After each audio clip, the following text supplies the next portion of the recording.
Everybody has a pretty simple explanation for Toys R Us.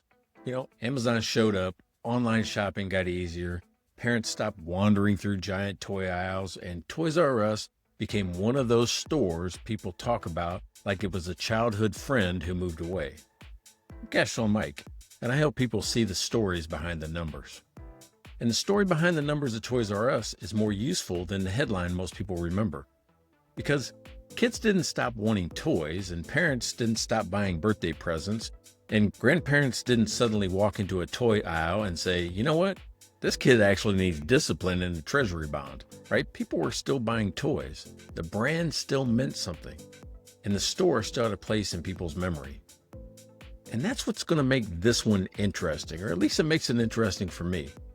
When a company disappears because nobody wants what it sells anymore, that story is easy to understand. But Toys R Us had customers, it had stores, it had lots of revenue, and it had a name that almost everybody could recognize. So I don't think the interesting question is whether Amazon mattered, because of course Amazon mattered. The better question is how a company with customers, revenue, and a famous brand just ran out of room. That is why I wanted to look at Toys R Us through the ClearPath to Cash app. And guess what? The app gave it a D. And when you see a D, you might expect the business to look completely dead. No sales, empty stores, nobody interested. And these are the 5 years prior to the bankruptcy. But that's not what makes this case interesting. In the final year I looked at, Toys R Us still had about $11.5 billion in revenue. That's a huge number, but that is not a lemonade stand having a bad weekend. That is customers walking in and vendors are shipping product, employees are working in the store, and parents are just trying to get out of the building without buying a drum set. But the app still gave it a D. So that's where the story begins. Revenue can make a business look healthy from far away, but cash tells you how much room it has when you get close. And when I look closer, Toys R Us didn't look like a company with no activity. It looked like a company where the activity was not creating enough breathing room. The first number that bothered me, the one that stood out the most, was the current ratio. The app showed a current ratio of a 1.24, and it graded that an F. Current ratio, that sounds like a finance term, but the idea is pretty simple. If the bills that are due soon come knocking, does the business have enough short-term stuff to cover them? At 1.24, Toys R Us technically had more current assets than current bills. So if somebody looked at that quickly, they might say, well, at least they're above one, right? For every dollar they owe on their credit card, they've got at least $1 in a checking account to pay for it. But retail doesn't give you extra credit for technically being okay. Retail's messy. Inventory is moving, seasons change. Vendors want to get paid. Customers wait for sales. Some toys fly off the shelves, and some toys sit there like they're waiting for that one child in America with a very specific taste and unlimited patience. So a 1.24 did not feel like a comfortable cushion to me. It felt more like standing near the edge of the curb and saying, I'm technically not in traffic, right? That's not where I want a company to be when it needs to modernize. It needs to compete. It needs to improve its stores and build online capability and handle the pressure at the same time because Amazon was on its way. Then the next one that stood out to me even worse was the quick ratio. That made everything worse, right? The app showed that a quick ratio was a 0.33, also an F, right? The quick ratio asks a tougher question. It basically says, let's not pretend every item sitting on the shelf can be instantly turned into cash. What do you have that can actually help right away? That's the thing. Think about it in 90-day terms. Think about it as if I had to get cash in the next quarter, what could I sell? And I can't use the inventory to do it. See, cash can help right away. Receivables can help pretty quickly, but inventory is different. Inventory has to sell first. And Toys R Us was sitting at a 0.33. That means for every dollar that they owed, they only had 33 cents to pay for it. That changes the way the whole room feels, right? The current ratio says, we might be okay if the inventory sells. The quick ratio says, what happens if it doesn't sell fast enough? Right? That's a dangerous question for a toy retailer. because inventory is not cash yet.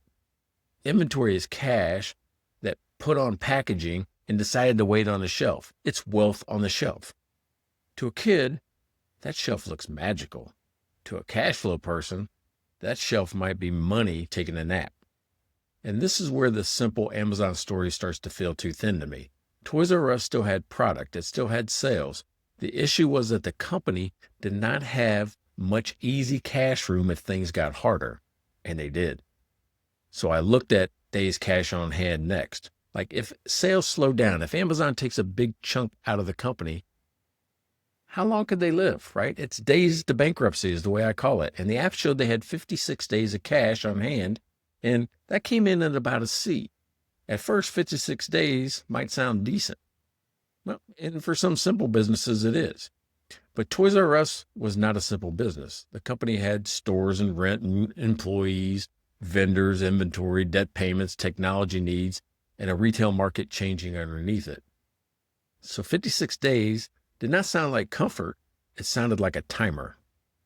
That is what days cash on hand really tells you. It tells you how long the business can keep going if cash gets tight. And when a company is trying to reinvent itself, I don't want the cash cushion to feel like a countdown clock. I want room. I want the business to have enough space to test something, make a mistake, invest in the future, maybe survive a bad quarter without every meeting turning into a financial fire drill. And that's what the early numbers were telling me. Toys R Us had sales, but the sales weren't creating enough breathing room. And the business needed breathing room badly because the debt was waiting in the next room. This is really the heart of the Toys R Us story. A lot of people remember the retail failure, but the financial story got much harder years earlier when the company went through a leveraged buyout. The private equity deal loaded the company with debt, and after that, Toys R Us was playing a much tougher game. Debt is not just a number on a report. Debt is a monthly obligation. It shows up whether the season was good or bad. It shows up when stores need remodeling. It shows up when the website needs work. It shows up when the customers expect the shopping experience to get better. Debt just shows up and wants to be paid. It's like the least fun subscription service ever invented. The app showed a debt-to-equity ratio of negative 6.96, graded an F. It also flagged negative equity, which means the company owed more than it owned on paper. Hey, that's not a small warning light. This is the dashboard saying, maybe pull over before smoke becomes part of the driving experience. But the debt number that I think regular people can really connect is with interest coverage. For every dollar you owe on interest, how much do you have to pay for it? And the app showed an interest coverage ratio of 1.70.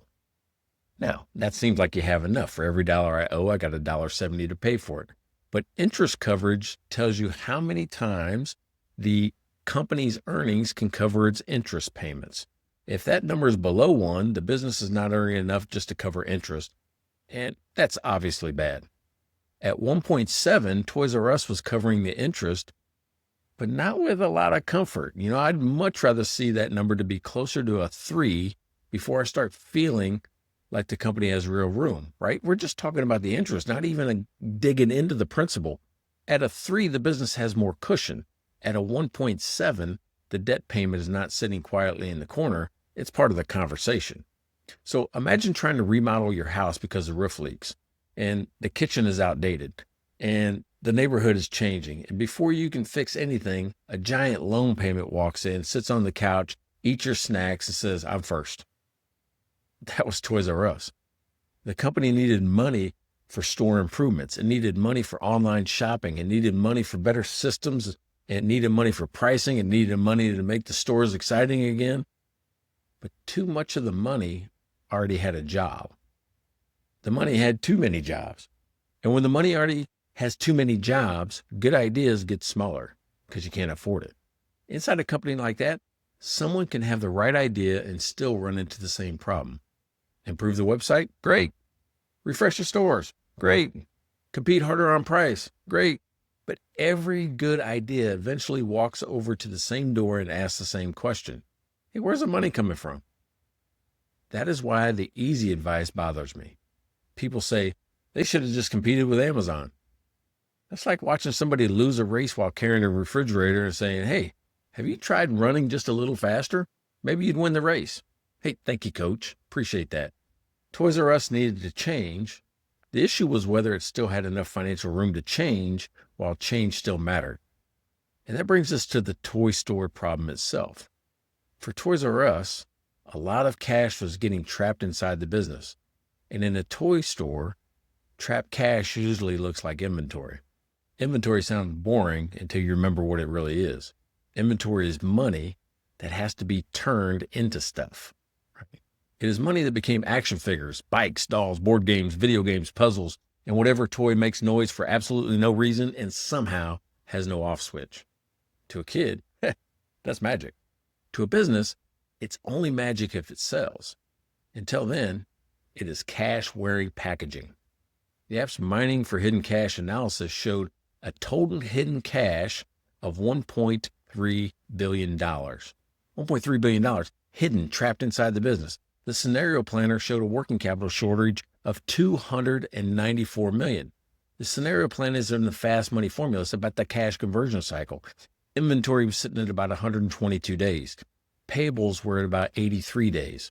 And the cash gap was 46 days. The cash gap is the amount of money where you theoretically don't have any money to pay your bills. And here's what that means in normal language. Too much money is being tied up for too long.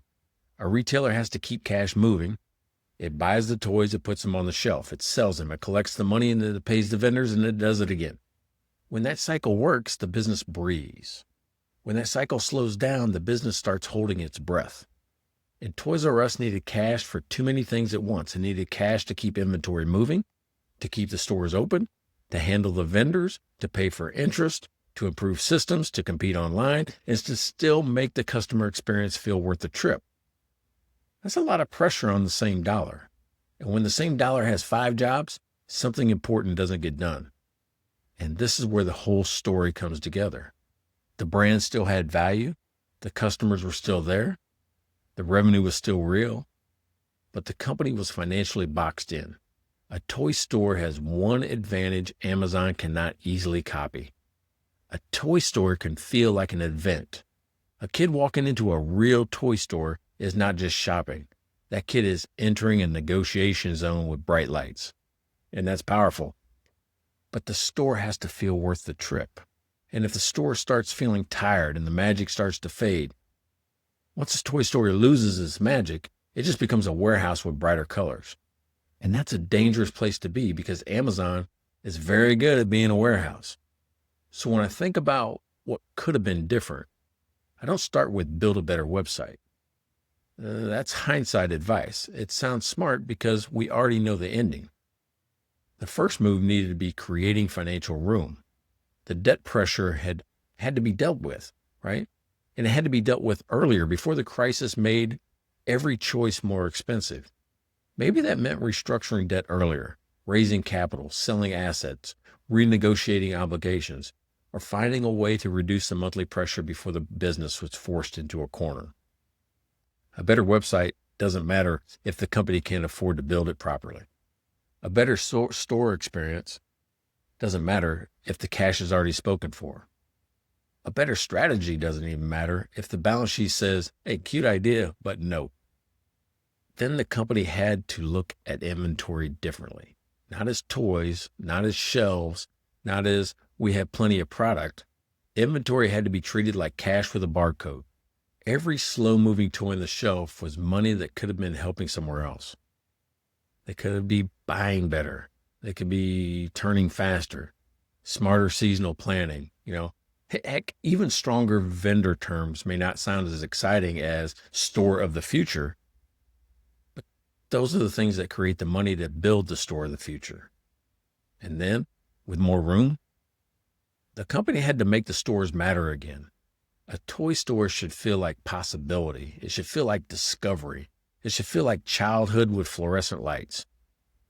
Too many retail stores lose that over time. They become shelves, signs, and tired carpet. And a toy store with tired energy is a problem because eventually the parent looks around and thinks, why didn't I just order this online? That's the question Toys R Us could not afford to let customers ask too often. The painful part about Toys R Us story is that people still cared. The name still meant something. Parents still understood the store and kids still wanted the experience, but inside the business, the money was getting tighter. The debt was taking priority and too much cash was sitting on the shelves instead of helping the company change. By the time the outside world saw the problem, Toys R Us was already trying to make too many moves with too little room. That's what the numbers helped me see. The current ratio showed the cushion was thin. The quick ratio showed the easy cash was even thinner. Days cash on hand showed the clock was running. Interest coverage showed that the debt was not just background noise. And the cash conversion cycle showed that too much money was sitting in the business instead of helping the business move. That's the part of the story I think is useful. Toys R Us did not run out of toys. It didn't run out of customers. It just ran out of financial room. And by the time the market made the problem obvious, with Amazon, the best options were already expensive. And that's what the clear path to cash helped surface. The pressure underneath the headline. Hey, here's a cool thing, and I don't know if you've noticed or not, but Toys R Us is making a comeback. Kind of as we speak. They've had pop-up stores in like Macy's or Neiman Marcus. There's an in-person physical location at DFW, right at the airport.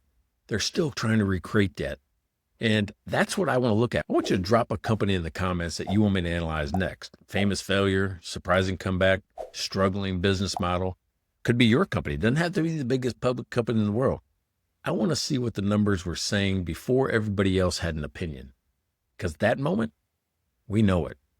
And the clear path to cash was built for that moment.